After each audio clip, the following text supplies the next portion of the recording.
Very mature. Here they come.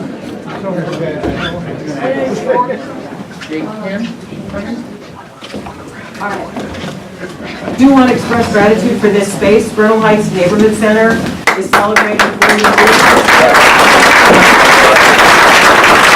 It's not magic that it happens, so we're trying to think of organizations to support.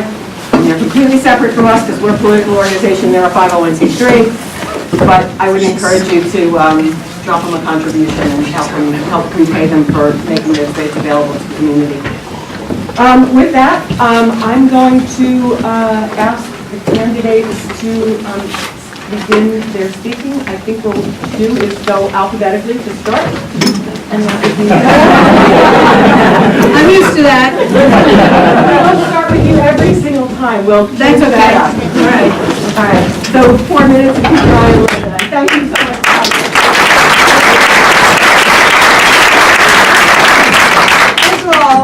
Thank you all so much for coming out tonight. I'm Angela Alioto, and I am running for mayor of San Francisco for many of the reasons that were just mentioned.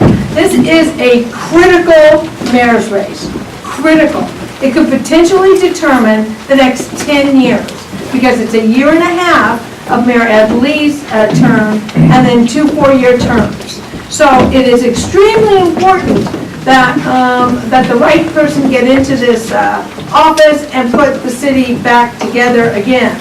By the way, I'm saving this chair for London Breed. Am I not allowed to say that? Oh, good. I'm going to put a chair at every panel and community event. Look at all of you. How great is this? How democratic is this? I mean, wonderful. I was the vice chair of the Democratic Party for 8 years, and we did everything we could to get so many wonderful people out to community meetings, especially during such a critical election. And in this election, we've been doing this now almost 2 months. This election, every single panel we've gone to, and believe me, my colleagues here will tell you it's almost every other night, there are hundreds of people, dozens and hundreds of people, and they're not the same faces. You know, at some point you start looking at the exact same faces, and that's when you need to start going to the neighborhoods more often and walk the streets, because you need to meet new people. This is an IRV election, meaning that on June 5th, the next mayor of the city will be elected. There is no runoff. So you vote 1, 2, 3. And if one doesn't have 50%, which we don't believe there will be anyone with 50%, then they count the second votes. So the second votes are very important. But it's an election that has never happened before in the city. So it's so great to see all of you here tonight and being so involved in politics. Thank you so much. I'm a mother of 4, grandmother of 5, born and raised in San Francisco. My father was Mayor Joseph Alioto, one of the greatest mayors this city ever had. I can't say greatest. Now, don't believe that. That's unfair bullying because you weren't there. I don't think any of you were there. Well, maybe I was. I was there. I was there for the Summer of Love, which is why the Summer of Love is so important to me in Golden Gate Park, which was vetoed by the department. At any rate, that's a whole other story. As a member of the San Francisco Board of Supervisors, I have an amazing, in my opinion, career as a legislator. I had the most amazing, 1 minute already? I just started, I'm Italian. Okay, I'll go through this quickly.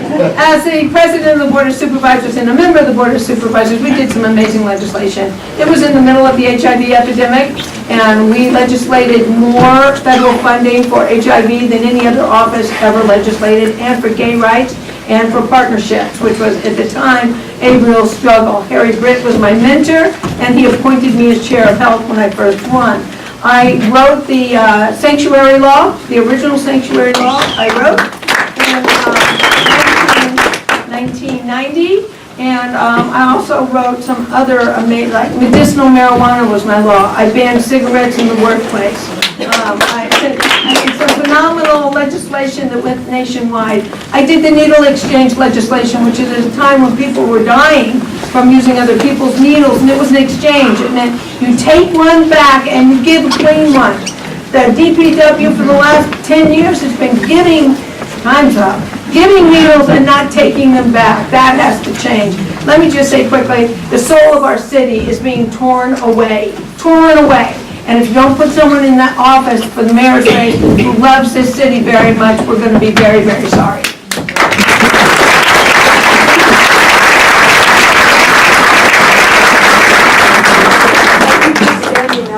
Because somebody actually, just a quick question, somebody's going to have that along with all the candidates.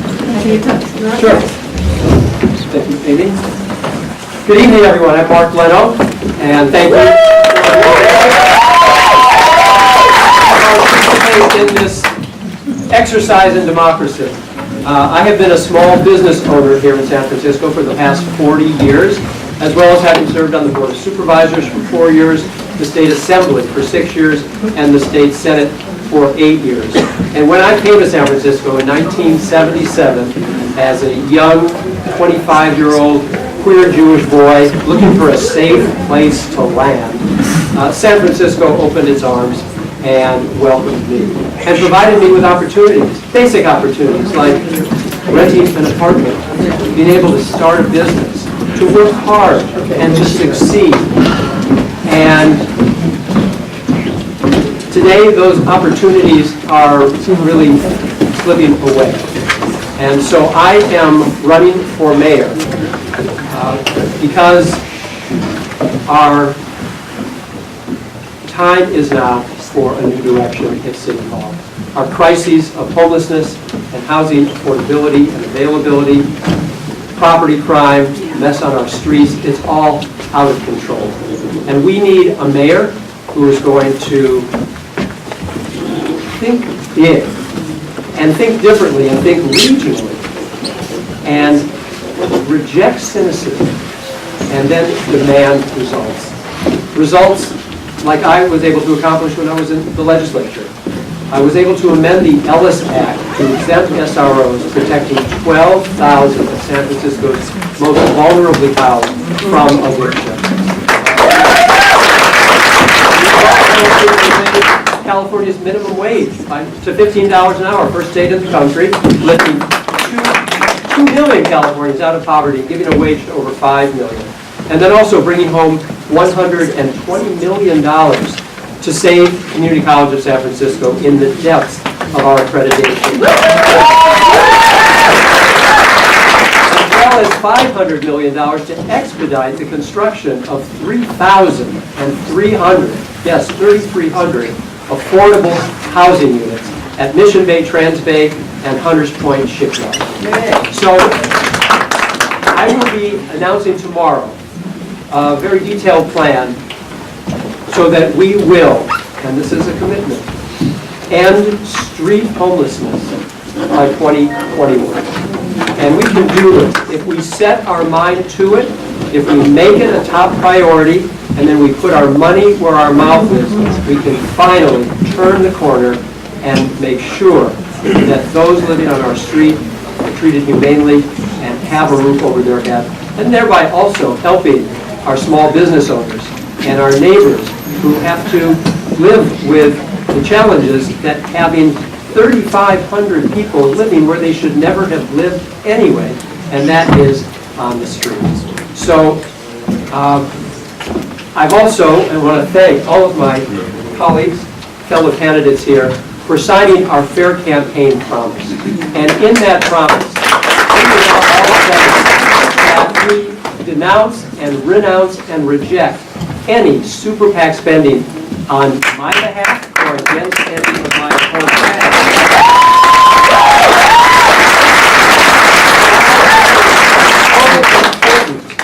Is that it's time for San Francisco voters to be able to decide for ourselves without the corrupting influence of unregulated, unlimited, often secretive special interest money.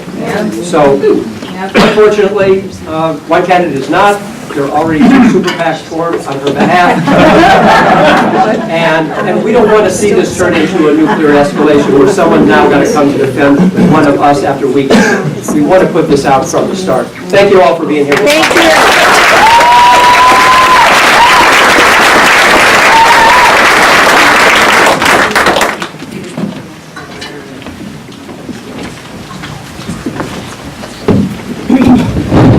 Hello everyone, I'm Amy Weiss, and the time for a new direction for San Francisco was actually in 2011 after the global financial collapse, when we had an opportunity to build our economy in a new way.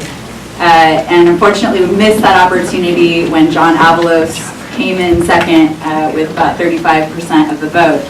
And another time when it was the right time for a new direction for the city was in 2015.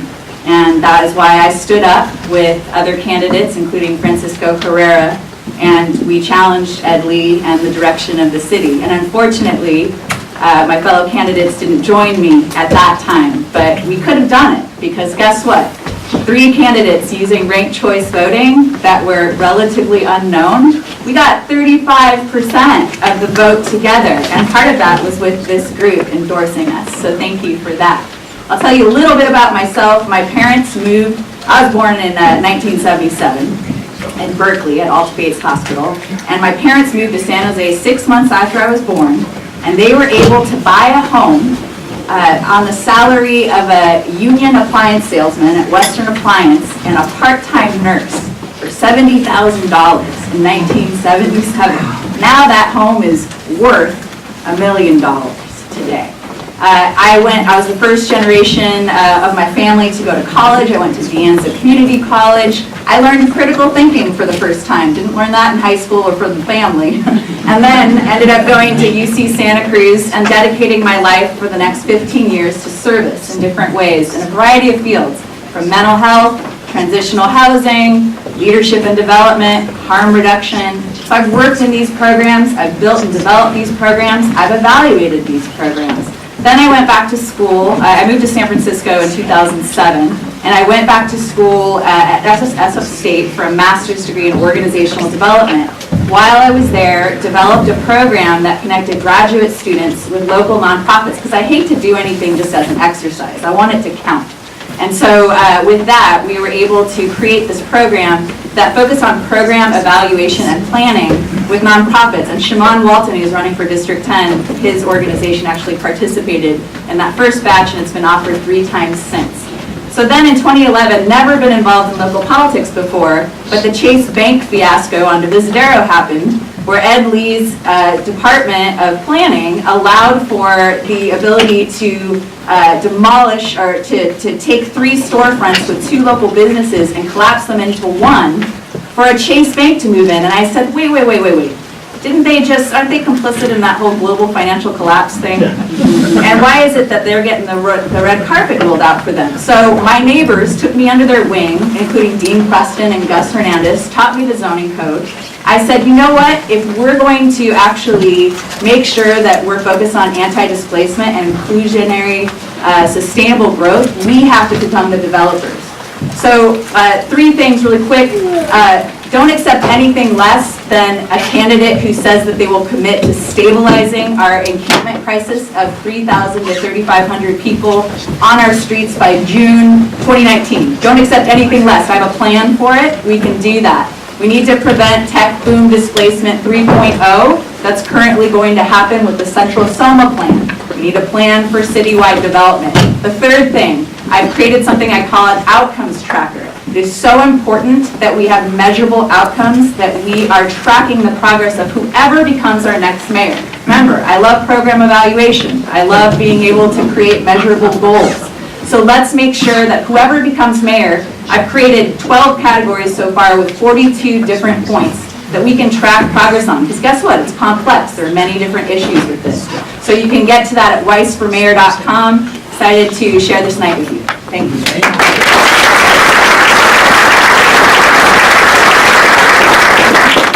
Good evening. Thank you all for being here today. My name is Jane Kim, and I've had the pleasure and honor of representing our great city, starting on the Board of Education and then on the Board of Supervisors, representing your sister district to the north, which includes South of Market, Mission Bay, Treasure Island, and the Tenderloin neighborhood. Over the last decade, I have really been proud to have fought for the city with all of you. I have negotiated and won and built more affordable and middle-income housing than any city legislator in the last 7 years. And I've done that by standing up to developers and working with them to make sure that we can build more housing that San Franciscans can afford. A lot of people don't know this, but 60% of San Franciscans qualify for affordable housing under federal guidelines, and we need to make sure that as we grow as a city, that we're building housing that's affordable for San Francisco families. I've also been proud to work with you on passing the strongest tenant protection ordinance in the country, Eviction Protection 2.0 in 2015, where we, thank you,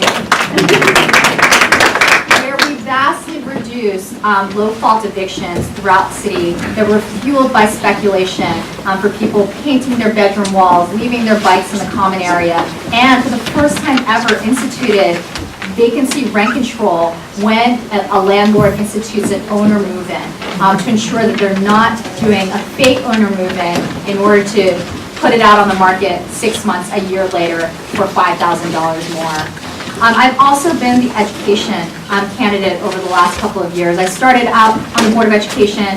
Prior to that, I was a youth and family community organizer with Chinatown Community Development Center, and I've made education a centerpiece of my work. I was the author of the reauthorization of Public Education Enrichment Fund, which then Supervisor Tom Amiano had authored in 2004, which is now bringing $77 million into our public schools, funding art teachers in middle schools, librarians in elementary schools, toilet paper,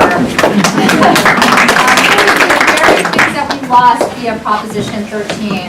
And I was proud to have worked with you in 2006 to pass an ultra-luxury real estate transfer tax that has made San Francisco the only city in the nation to make community college free again.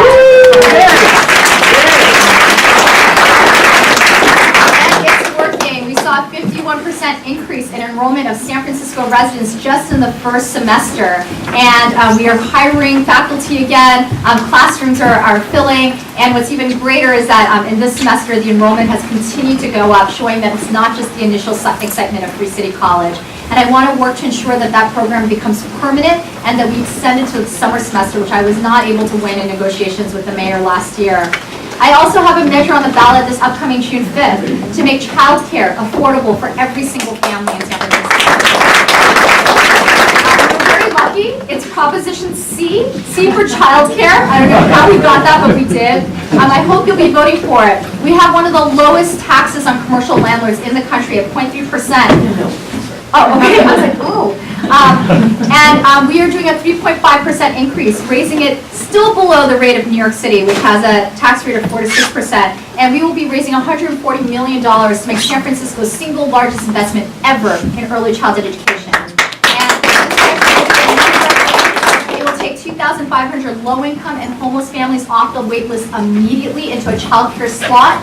We will also, for the first time ever, raise subsidies for middle-class families that make up to $200,000 a year so they can afford child care as well. And finally, we will raise the wages of child care workers in the city and make it possible. Some of these child care workers are women of color and immigrant women, so it is absolutely an equity issue. And yes, we have instituted card check as part of the agreement in the measure to ensure that child care workers have the right to unionize as well.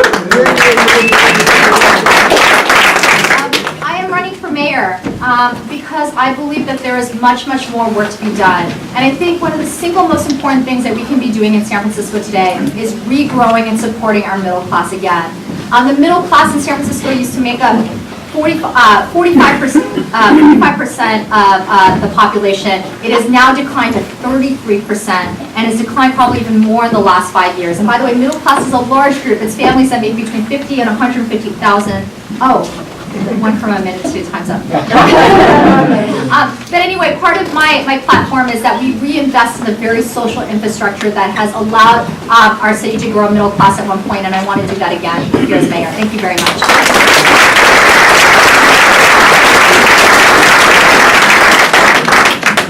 Thank you so much, all four of you.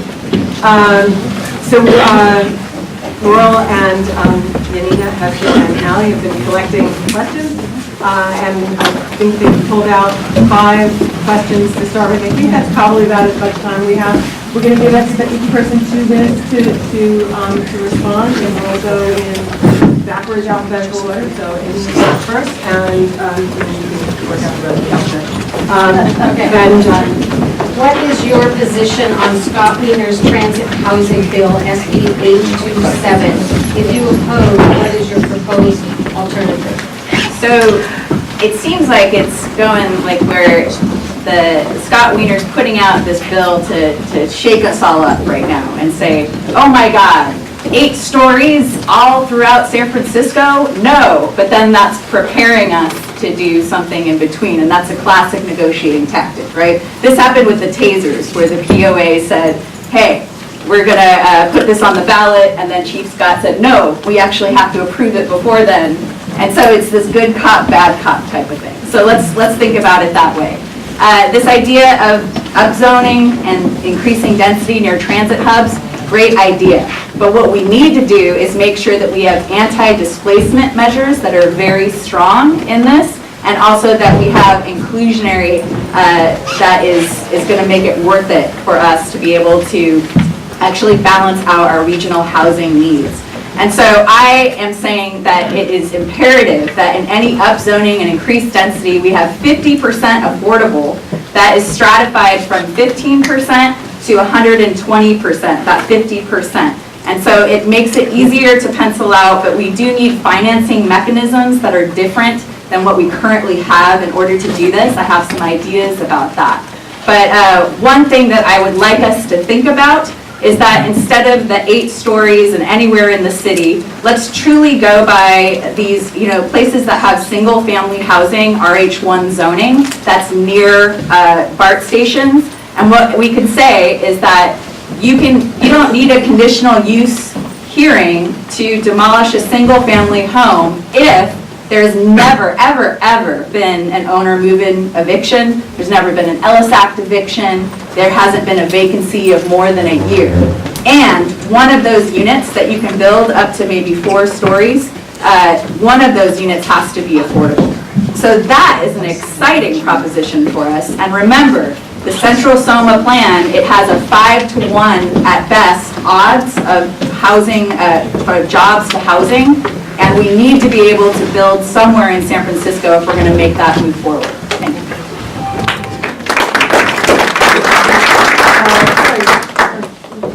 I think so. I'm trying to figure out the alphabet here. As I've said in a number of other forums, I'm opposed to the bill. Opposed to the bill as introduced. It's now amended. I still have problems with the bill, so I remain opposed. And Supervisor Wiener is an artful legislator. I'm sure he's going to try his best, but there's a fundamental problem with it, which I don't know that he'll be able to surmount. And that is the question of whether a one-size-fits-all land use and planning state law can work. What has San Francisco's land use policy challenges, surrounded by water on 3 sides, have to do with just about any other city or region in the state? And that's the difficulty. And you bet there are parts of the state that are building not only no affordable housing, they're not building any housing. San Francisco is building more housing per capita than any county in the state. And we're building more affordable housing. Now, do we need more? You bet. But I know it's likely in reaction to what the mayor of Brisbane said, just down the street from us, right opposite the bay as we head to the airport, where he was going to create a corporate campus and for 3,000 more jobs.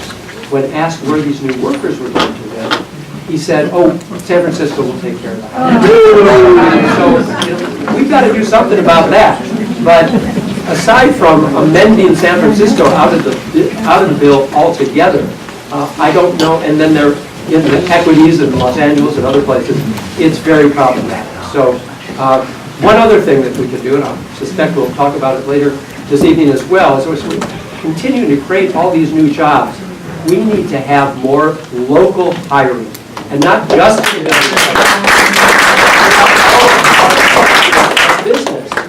about it, if we hire locally, and we can, there are a lot of under and unemployed people in San Francisco, then that person doesn't need additional housing, that person doesn't need expanded community, because we're all ready.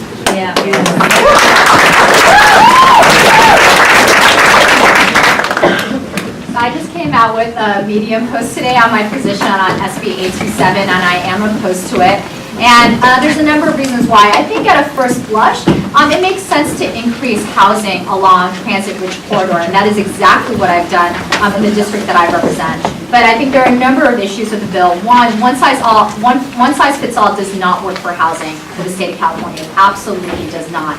And two, if you are going to raise heights and density in corridor, and this is something that I do in District 6, you also must raise the obligation of those developers to build more transit, to build more affordable and middle-income housing, to build open space, the very infrastructure that we need to build a healthy and complete neighborhood.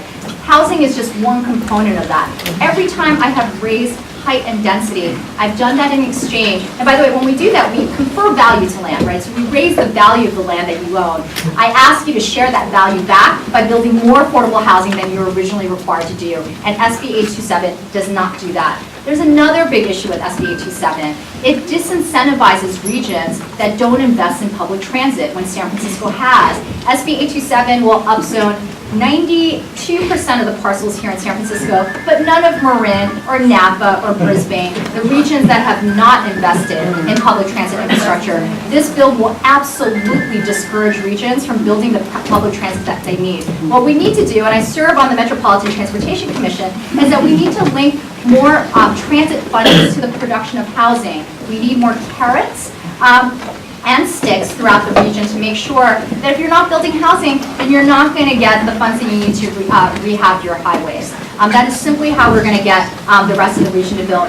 This bill will do the opposite of that. It will discourage public divestment. Sierra Club has come out in opposition to it for the same exact reason. Now, being in opposition to SB 827 does not mean that you are against infill development or against building on the west side. We can build through area plans, a process, the Planning Commission, and I'm committed to doing all of that. We can do that here, locally here in San Francisco, and build more affordable housing while we do that. Thank you.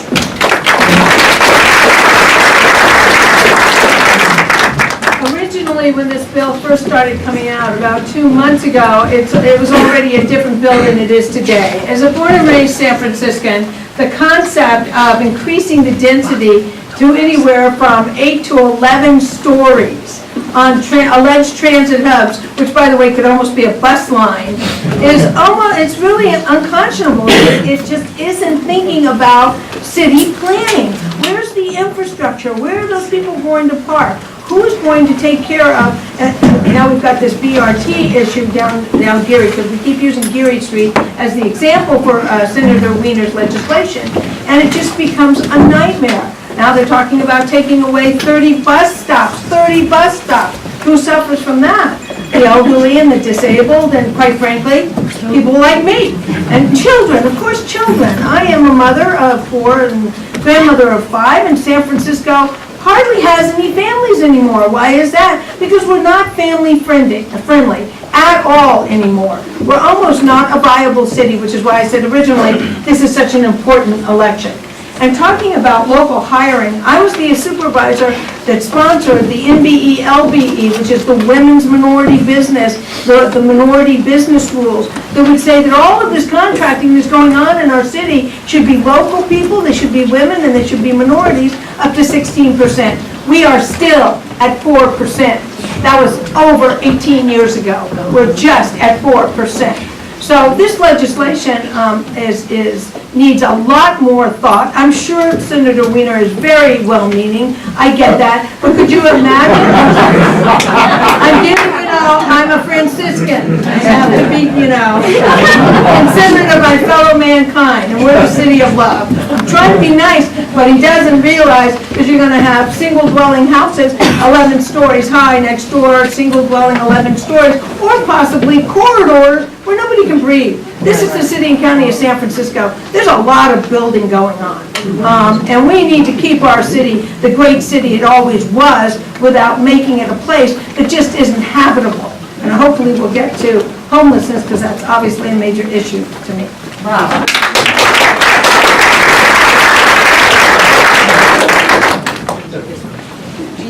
support the POA's Prop H setting their Repeat it own... louder, please.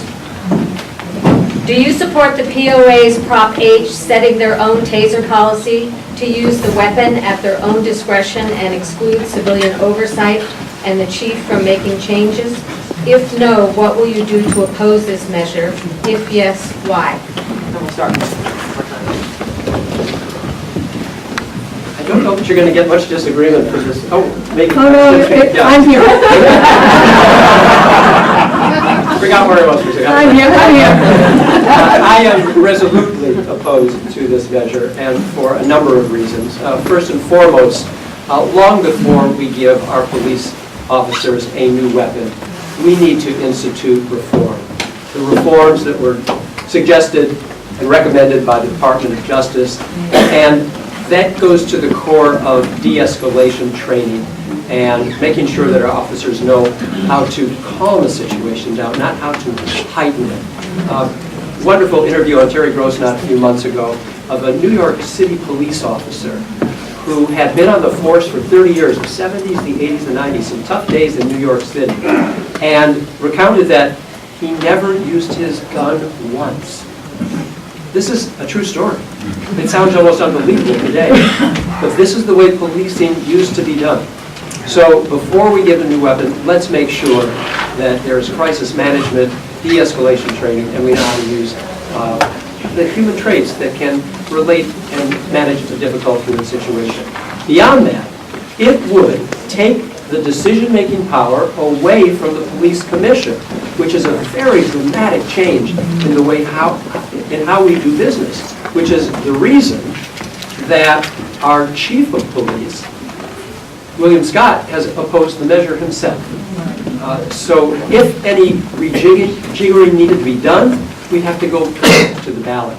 So I'm quite confident that with the coalition that will be opposed to this, that it may not be passing. And what will I be doing about it? I believe I've signed on to an oppositional argument that will be in the ballot anyway.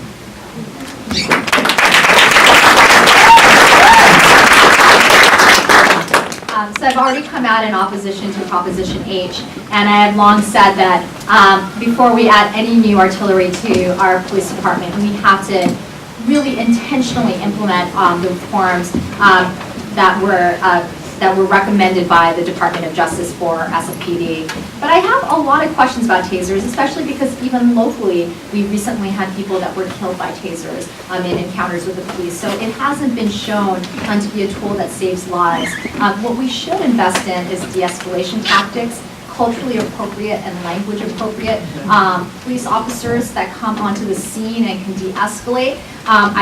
We've seen it many times, actually, that SFPD has been able to successfully de-escalate cases where an individual is armed and move the individual into a place of safety and then security, securing a whole location and keeping the city at peace.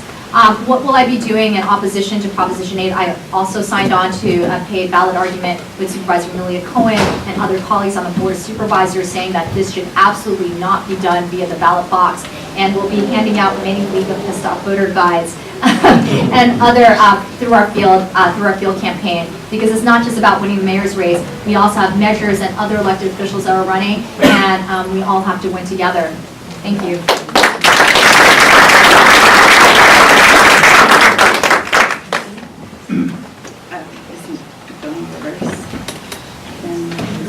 Well, I'll go. Okay,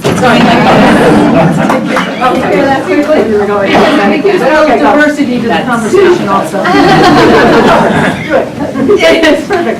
You know, I come from, and I don't want to hear any boos about my dad again. I was born and raised in San Francisco, and the San Francisco Police Department has always been there to protect us. And I have to say one thing about running for office this time, because I ran for mayor in 2003 and just missed it. And that is, there is nobody getting along. The mayor of San Francisco has to get along with its police department. It would be chaotic not to get along with the police department. The mayor's the commander-in-chief, and it would be a horrible situation. I am for the proposition, which, by the way, I'm not sure why nobody's mentioned this. Tasers were passed last night at the police commission. So, yes, but tasers were passed at the police commission last night. In other words, even the chief thinks that there should be tasers. They might have different opinions about how they're used, when they're used, what the education is, what the procedure is. Of course you need to teach people how to use a new instrument. We are one of the only big cities in the nation that doesn't give the police officer the ability to use a taser. And you know, this concept that our police officers are out there just to hurt us, I'm sorry. I do not buy it. I don't buy it at all. We have a very important police department because, among other things, it has more minorities than most police departments, minorities, women in most police departments than anywhere in this nation. So as someone who was the daughter of the mayor, who lived through Zodiac, Zebra, San Quentin 7, Patty Hearst, our house was bombed 3 times. I got very close to police officers. You know, when I call a police officer, I want the police officer to come and I want us all to have a good relationship with our police department. We need more police officers on horses. We need more police officers on bikes. We need more police officers on the street. We need full staffing of our police department, and we need to have great relationships with our police department, not bitter relationships. For the proposition, or you're for Chief I'm for the Scott? proposition. I have supported the proposition. Because Chief Scott's against the proposition as the But for head of tasers. police. But I am against using tasers in San Francisco, and for this reason. So let's go back in time to Mario Woods, that incident. There were 6, 7 people, officers, that were surrounding Mario. He was obviously in an incapacitated state. He was moving very slowly. 6 officers surrounded him with guns.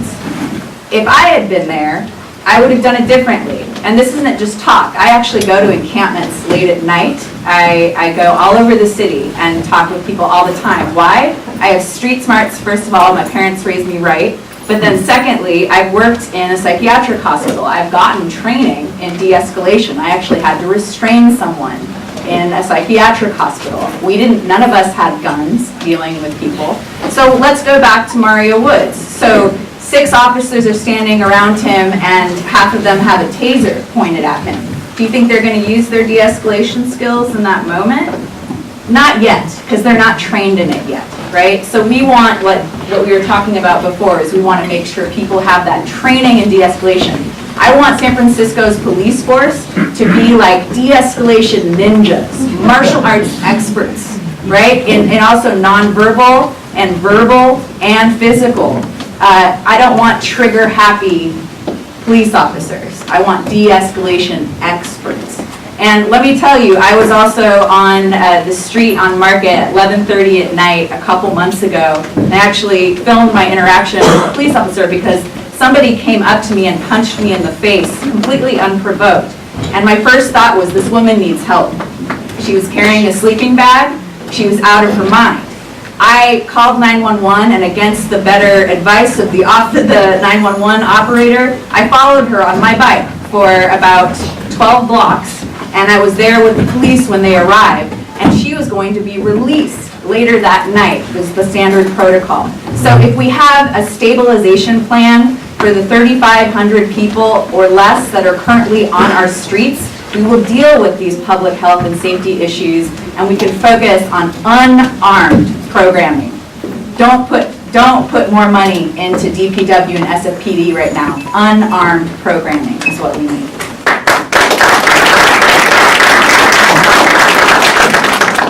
So we have several questions on this topic, and we'll try to be broad and hope that it brings out some of people's specific concerns. But how will you specifically work to address homelessness?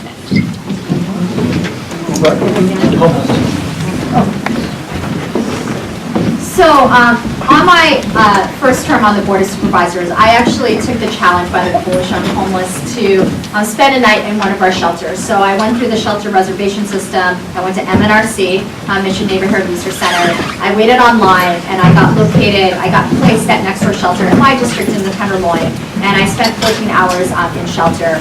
And I learned a tremendous amount that night. One, I was far younger than everyone else in that shelter. In fact, people were far older and far sicker than I actually realized. And I also found that people who are truly sick actually get kicked out of shelter because our minimum wage staff members don't have the training or capacity to address the actual population that's coming in. I realized that for decades, San Francisco has been treating homelessness purely as a poverty and economic issue, which it is, but it's also a public health crisis. And we're not treating people who are truly sick. After that experience, I fought to get full-time nurses at every single one of our single adult shelters who are now in place, and they are doing God's work. I've gone to visit them, and our homeless residents need to see a nurse every single day, not once a year. And I worked with our late Mayor Ed Lee, who granted our office $6 million to build out a 24-hour medical respite shelter in the south of Market, where we have 75 beds, staffed not by minimum wage staff members, but by nurses, clinicians, and psychologists from the Department of Public Health. It is not the complete answer. We need to do a lot more of this. We must invest in mental health and substance abuse treatment programs on our streets, and we must also build more housing. The fastest growing demographic in our homeless count are not the people that you see on our streets. It's actually single working mothers with children. We have a lot of work to do. If families with jobs can't afford to live in San Francisco, we need to greatly expand our rental subsidy program so that families don't end up on our streets. We need to greatly expand the construction of affordable housing and the preservation of rent-controlled buildings through our small site acquisition fund, where we can take buildings off the speculative market and keep tenants in place.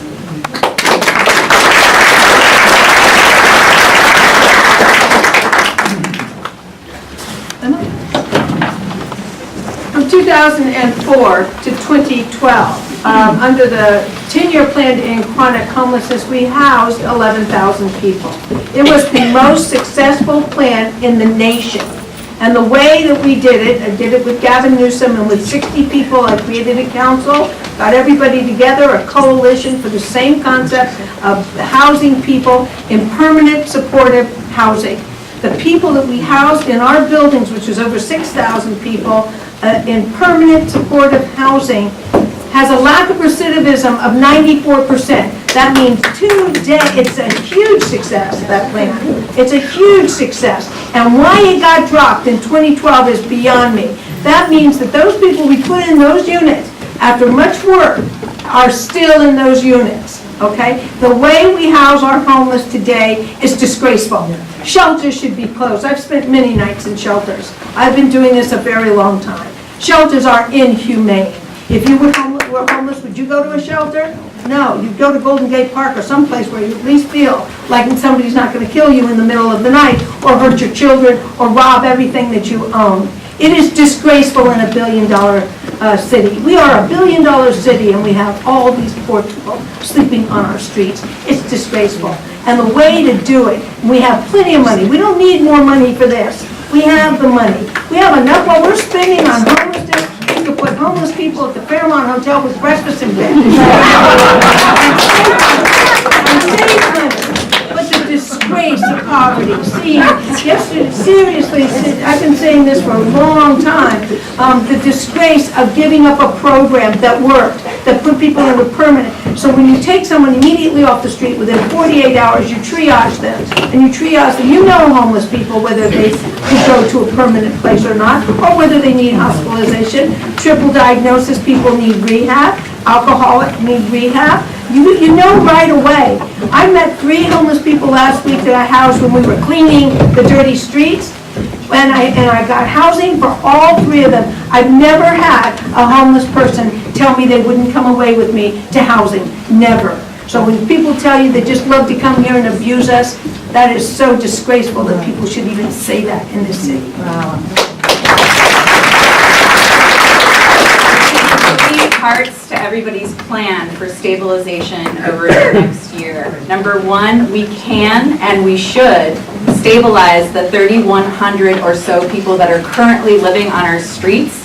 Number 2, I've worked in transitional housing shelters, and I know how it's done right. It actually was in Portland, Oregon, and I work for Transitions Inc. at Jean's Place, and I know how we can redesign our shelter system. That's a mid to long-term plan over the next few years that we need to get started. And then we need the housing exit. So all three parts of this: stabilization, redesigning the shelter system so that it's humane and actually addressing the needs of the people that are there and getting us on a pathway to housing, and then the creation of these units. So I started the St. Francis Homelessness Challenge. How many people have heard of this work? So stfrancischallenge.org you can go to. But I started this after the 2015 election. I've dedicated my life to doing this work. And you know what's missing from the city's plan for dealing with encampments? Encampment residents. So I've been working in encampments with SFPD, with DPW, everybody's frustrated, with the Department of Homelessness, the HOT team. We can currently take $30 million, $20.6 million is going to SFPD each year just for encampments. Did you know that? $20.6 million for SFPD, $8.7 million just for DPW. Together, that's $30 million more or less. I have a scalable plan that I've been piloting and developing that for $30 million, we can stabilize, even less, because it'll be a joyous summer of love and logic if I become elected. Even less than that, because people will pitch in across the city to deal with this issue. We can stabilize 3,000 people for $30 million with my plan. And I hope that you don't accept anything less than any of these candidates telling you they can't stabilize 3,100 people. That's a manageable crisis, everyone. Don't accept anything less.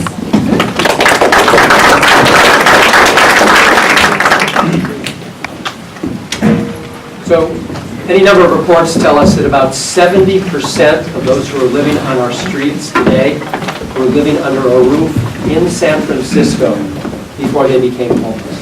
So to the degree that we can make sure that those who are in a home stay in their home, we're already making sure that the situation doesn't get much worse. And that means right to counsel as well as rental assistance. And also, I will take Ellis Act evictors, and they're not landlords for whom the law was written, but they are speculators. I will take those speculators to court and sue them for an abuse of the law.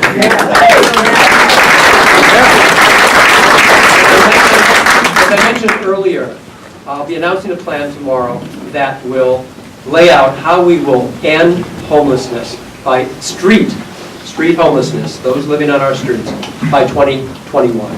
So of our population, rough numbers, about 7,500 who don't have a home, about half of that, or about 3,500, are living on our streets any one night. And we have, by multiple reports, identified over 1,000, uncertain how many more, and we should know specifically how many empty SRO rooms that we have in San Francisco today. We don't have to build more, we just need to identify them, work with the property owners, and I want to recognize Supervisor Kim's good work just this past week, identifying some SROs that we will help folks move off the street and move into very quickly. But we've got 1,000. And then in addition to that, we know that there are another 1,000 folks who want to get off the streets every night because there's a waiting list at unwelcoming shelters where you have to be in by a certain hour, out by a certain hour. You can't bring your partner or your pet or your belongings, and we still have 1,000 folks on the waiting list. So we know people want to come in.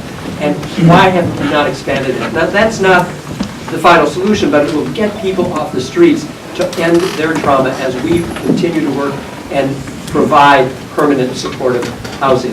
That's it? Okay.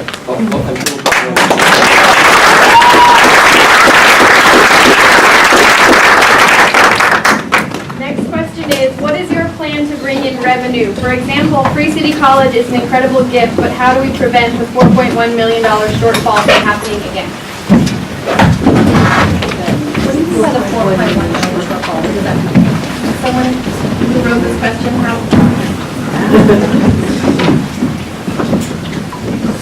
No, I was assuming that what it referred to was that there was a conflict about whether or not we're going to be able to use the Prop W funds to Free City College because shortfall. So really, I think that what the intent of the question is to say, how do we create more revenue so we're not stealing from other priority needs? Well, my understanding is that the city hasn't paid the college, and the college is very, very upset that it hasn't been paid. So maybe Supervisor Kim could speak much more to this. This was literally her baby. But my understanding when I spoke to all the teachers out there and the administrators was that they haven't been paid the money, and that the college could potentially go bankrupt if the city doesn't pay up. So where it can get more money, I would imagine would be up at the balance. But I think that the college and the city should have done much more planning so that this nightmare would not be where it is right now and have all these teachers afraid of a school that's been there for decades closing. To clarify, I think what the question is about city revenue rather than city college revenue. I think that the idea is, how does the city get more revenue so that the budget doesn't have these holes in it, so the mayor, when the next mayor is trying to balance the budget, they're not going after other. Are you going to explain? Well, can I say one thing about that then, if you're talking about the city's general budget? Yes, unless you're explaining the question. What my understanding is that Mayor Lee did not want to release all the money that the tax took in. Exactly. And we have not been paid yet for what was paid out, but there's still money in that account that Ed Lee did not want to release to the college. So there is money there. We have received nothing. Right. So I think that in terms of the question here, I don't think we need to debate whether or not that's happening. I think that's hopefully more procedural, but the question about infrastructure of San Francisco's revenues and whether or not we have enough money in our budget and what we can do to enhance our budget. Well, let me just say one thing about that. I'll do it quickly. This is a $10 billion budget. $10 billion. I had to remind everybody at the panel the other night that $1 billion is $1,000 million. $10 billion. We don't need any more money.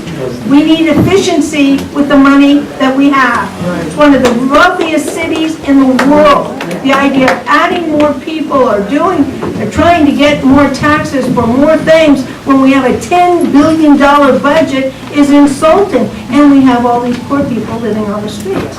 So, in my opinion, we need to look at the individual department heads that are spending all of this money, and some of them need to go, with all due respect. Thank you for your service. You need to go now, because we need department heads that are going to do the job that's good for our city and our citizens, not do the job that's good for their own fiefdom. I might have already just said this because I've been to so many panels lately, and today too, and that is that they don't understand what the job is. They need to go get another job. It's that simple. They don't pay attention. And I'm a civil rights trial lawyer. All my cases are wrongful terminations. I totally get it. Having said that, there's nothing wrongful about these terminations because our city's a mess.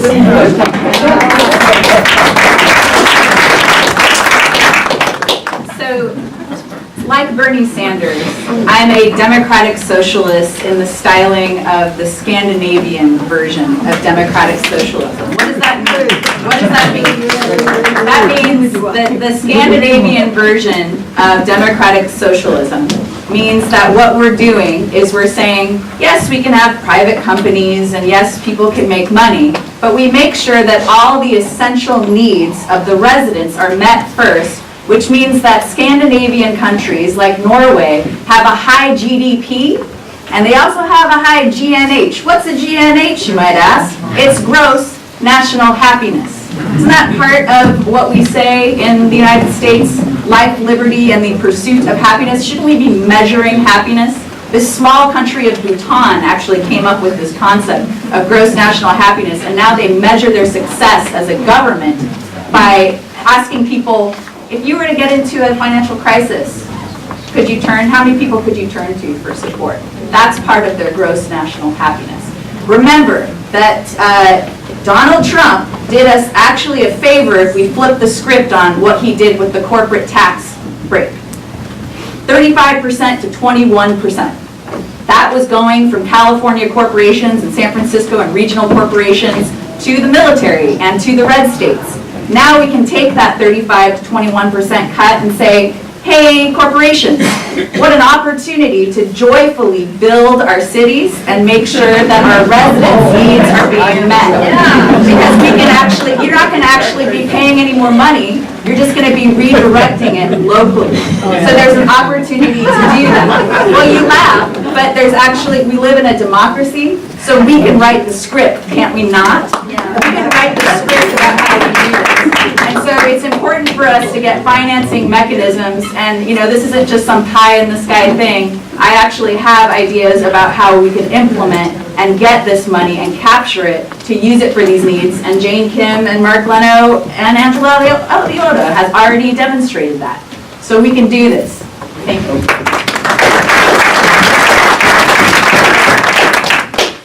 With regard to the budget of the City and County of San Francisco, Angela is right, it's approximately about $10 billion. About half of that money from the state and from the federal government, which has specific uses required by law. But of the other half, the $5 billion, that is discretionary spending. And one would imagine there is at least a percentage or 2% that could be spent more efficiently and more effectively. That could provide $100 million to fund so many of the programs that we've already talked about that would benefit the people of San Francisco. How do you get to that kind of greater efficiency? It goes back to the days of George Moscone and Art Agnos that used zero-based budgeting for the creation of our annual budget. And how that differs from how we've been doing it is that rather than department heads delivering to the mayor last year's budget, and we do have two-year budgeting now, but the last two-year budget, and then add on a little bit more for the coming year, but without any real review as to what was effective, what was not, which programs brought return on investment and which ones did not. When you build it from the ground up, line item by line item, you can review that which was successful and that was not, and that's how you build a more effective budget, because there is waste, fraud, and abuse, and we want to find that $100 million or more. When I was in the state legislature, I was always looking for new money, and one of the things that I was able to do was get authority for San Francisco, just for San Francisco. One of my Republican colleagues said, "You want to tax yourself in San Francisco?" He voted for my bill. To allow San Francisco voters to decide whether or not to restore our vehicle license fee to where it had been for 50 years. And that could be worth $80 million annually for San Francisco, and it's a progressive tax, because the more expensive the cost of your car, the more you pay, the less expensive the less. If you don't want to pay it, don't own a car.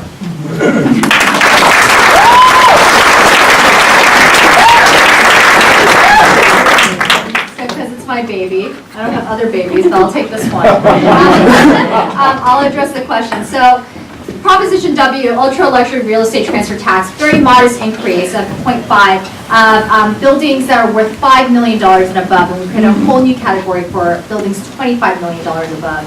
It will, on average, generate $44 million a year, and within the first 6 months after the passage of Proposition W in November 2016, it raised $27 million. Making City College free, $5.4 million. So a very, very small portion of the money that we have raised, we can absolutely fund it every single year. The mayor at the time only committed to a 2-year pilot, did not commit to summer semester, also reduced the financial aid program that we had initially put in place for full-time and part-time students. I want to reinstate all of that. Proposition W absolutely can't afford to make City College free for all residents, and also help low-income students for whom the fee is not the only barrier. The cost of the books and transportation and childcare is actually far more. And what we learned from these Oregon Promise and Chicago Promise programs, that low-income students weren't going to community college because they made it free for them, because the other costs were so much higher.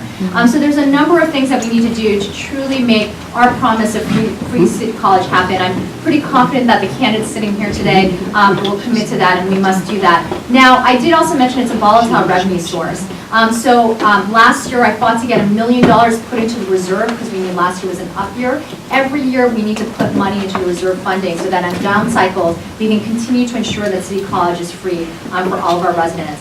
Now, I'm a big believer in progressive revenue measures. There was a time in our country we had a progressive taxation measure, and at that time, we built affordable housing, we funded public education, and if you went to UC, we covered 84% of your tuition, now we covered 37%.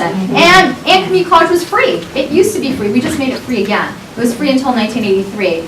And because of this dramatic reduction in taxes on the wealthiest individuals and corporations, we have shrunk our middle class by divesting from those social institutions that grew our middle class and supported our working class. And I'm committed in San Francisco as a wealthy city that we will enact those measures because we can to fund the social infrastructures that we need.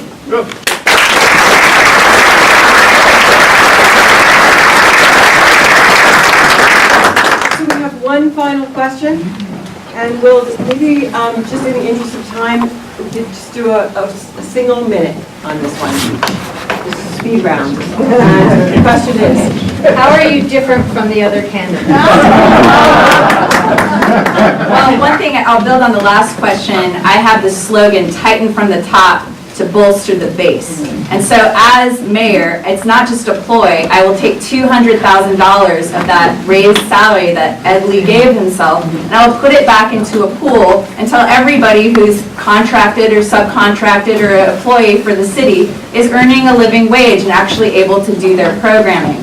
And then over time, we'll be able to, when we're thinking about these cycles of boom and bust, we can have creative ways so that we can prevent there being these busts where we cut from the bottom. Because that's what we always do. If you're in a nonprofit that's contracted with the city, you know that those essential services are cut when there's an actual downturn. But the other thing is, like I have said, I know that we can stabilize our 3,100, that's what the point in time count said in 2017. We can stabilize the 3,100 people that are living on our streets right now in RVs, in tents, in sleeping bags on our sidewalks.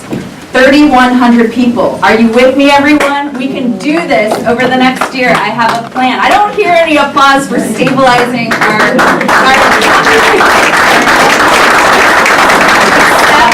nothing less. We have a year to do it. Let's stabilize that crisis. So, I guess, one obvious... I won't go there. I'm a poor guy up here, but you know that. I'm also the only small business owner, so I've got a real place in, well, non-professional. You're the professionals. I'm not a small business. All right. And I've served in, not only on the Board of Supervisors, as we all have, just about, and in the State Assembly and in the State Senate. And that experience that I had in Sacramento was not insignificant. I fought some real battles up there. I fought real, powerful, deep-pocketed special interests. And I got the job done. So I will bring all of that experience back to San Francisco as well.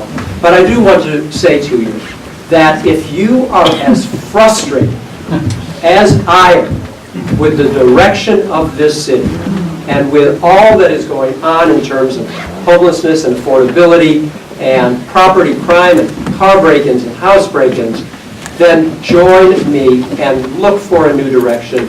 Join me in shaking things up. And I ask for your vote on June 6th.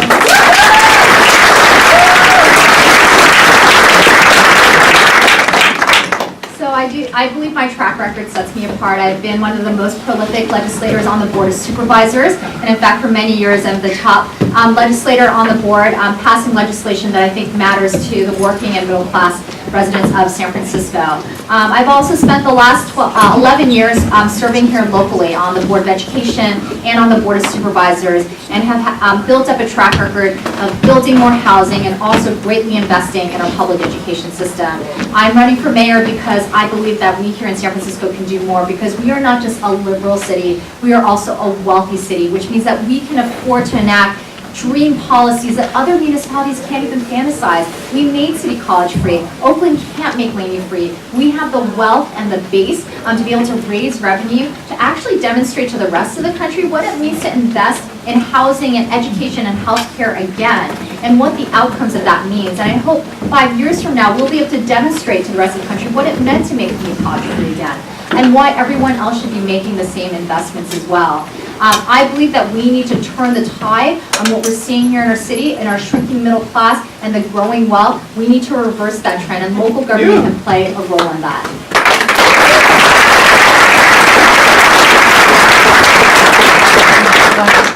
Okay, I believe I'm extremely different than my colleagues in many, many different ways. I think the most obvious is how passionate I am about putting our city back together again. As a legislator and president of the Board of Supervisors, there were no people sleeping on the streets of San Francisco at the time. As a legislator, I wrote the children's budget, and I wrote the sleeping on the streets in tents at the time. There weren't any. I could show you all the evidence from the time I was supervisor. I wrote the children's budget, which allocated all the funds that are still in effect today that go to children's programs, including after-school programs. I wrote the Youth Commission, which is a wonderful youth commission, and the film commission, because we're such a great city. I have been doing so much legislation when I was the 8 years in office that no other legislator who had been in office for more than 20 years had written as much legislation as I did that it directly affected the health and welfare of the citizens of San Francisco. Since I left City Hall, I've been a civil rights lawyer where I have represented every possible minority in every horrendous situation that has occurred here in the city and nationally, all over the world, actually. I won the largest civil rights verdict from a jury from people in the history of our civil rights nation. I'm a small business owner. I'll be a great mayor of San Francisco. We're going to bring back the joie de vivre that the city always had for the people, for the people.